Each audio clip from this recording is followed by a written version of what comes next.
You know that one neighbor who just can't mind their own business? Well, mine wasn't just nosy. She was a full-blown HOA nightmare wrapped in pearls and passive-aggressive smiles. Her name was Karen, and she lived right across from my family ranch. It all started the day I built a simple red barn. Nothing fancy, just a sturdy structure for my horses and tools. But the morning after it went up, I woke to the sound of furious knocking on my front door. There she was, hands on hips, sunglasses on, clipboard in hand. "This barn is an eyesore. You're ruining our neighborhood." At first I laughed. I thought she was joking. My nearest neighbor was half a mile away. What neighborhood was she talking about? But oh no, Karen wasn't playing. Within a week, I started getting letters. Violations, fines, mandatory removal notices. Apparently, she'd convinced the local HOA to expand their authority onto my land they didn't even manage. I tried reasoning with her. I even invited her to see the inside of the barn.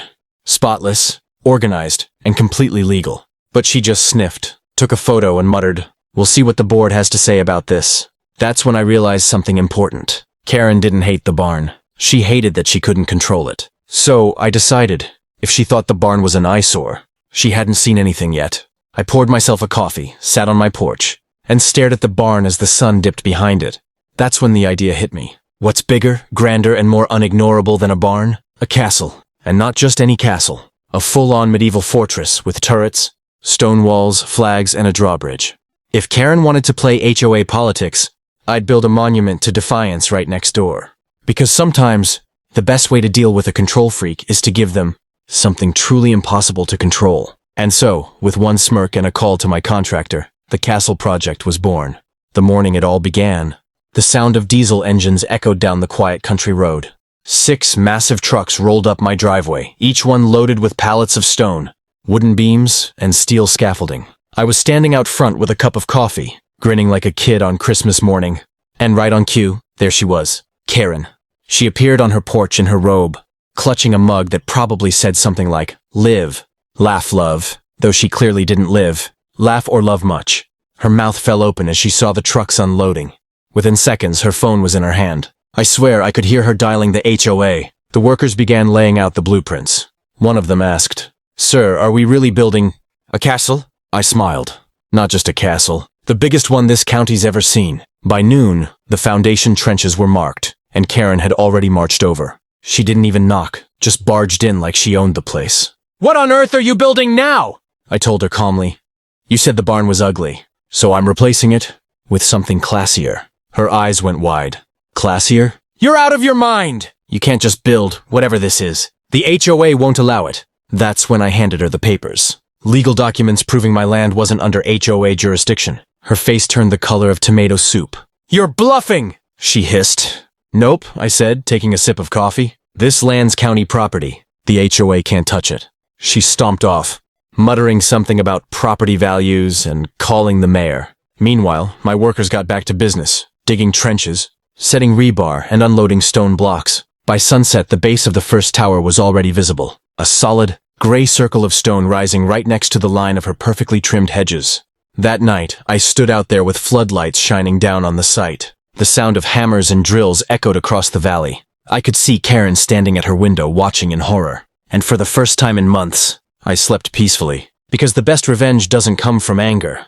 It comes from artistry and patience. But little did I know, Karen wasn't done fighting yet. She was about to start a war she couldn't win. If there's one thing I learned about Karen, it's that she never quits. So when my castle started rising, tower by tower, stone by stone, I knew she wouldn't just sit there and let it happen.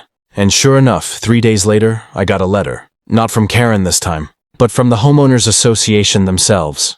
"Dear Mr. Turner," it began, "your recent construction activity is in direct violation of community standards. You are hereby ordered to cease all building operations immediately, pending review."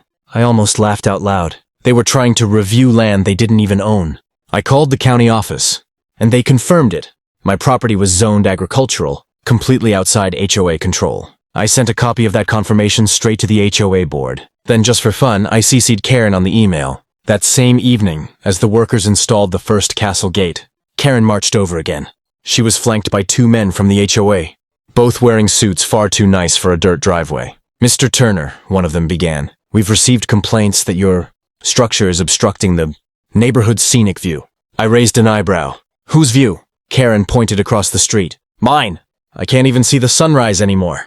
I turned, looked at her house, then at my castle walls. Sounds like a you problem, I said. They didn't appreciate that. The HOA tried everything. Filed noise complaints, zoning appeals, even tried to label the castle a public nuisance. But the county shot every attempt down. My permits were solid, my plans approved, my property line crystal clear.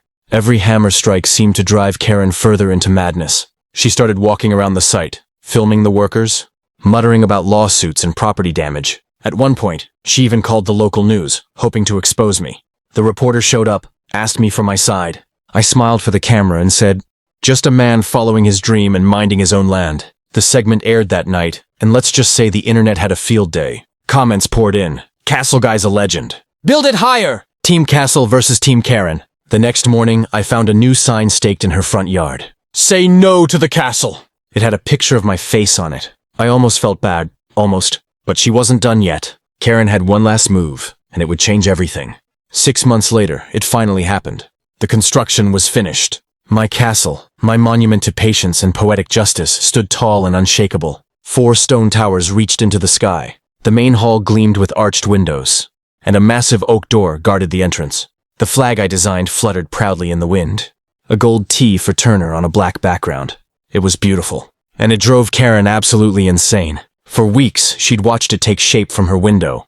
Each new stone laid was another reminder that she had lost. But she wasn't done embarrassing herself. The night before my grand opening, I saw flashlights near the castle gate. I walked out quietly and caught Karen and 2 of her HOA buddies trying to inspect the property. Clipboards in hand, whispering like spies. You do realize you're trespassing? I said, flipping on my floodlights. They froze like deer in headlights. Karen stammered, We're here to document the damages. Damages? I laughed. Karen, the only thing damaged around here is your pride. They ran off, but not before Karen yelled, This isn't over, Turner! Oh, but it was. The next day, I hosted an open house, a castle warming party, if you will. I invited the entire town, families, kids, even the county commissioner. Food trucks lined my driveway. Local musicians played on the lawn, and visitors toured the great hall in awe. And Karen? She stood at the edge of her yard, watching helplessly as hundreds of people admired the very structure she'd tried to destroy. When the local paper interviewed me, they asked what inspired me to build it. I smiled for the camera and said, a little negativity can build something incredible, if you channel it right. That line went viral. The video of the castle hit 1 million views online. People started visiting from out of town. They called it the Castle of Petty Revenge. And here's the best part.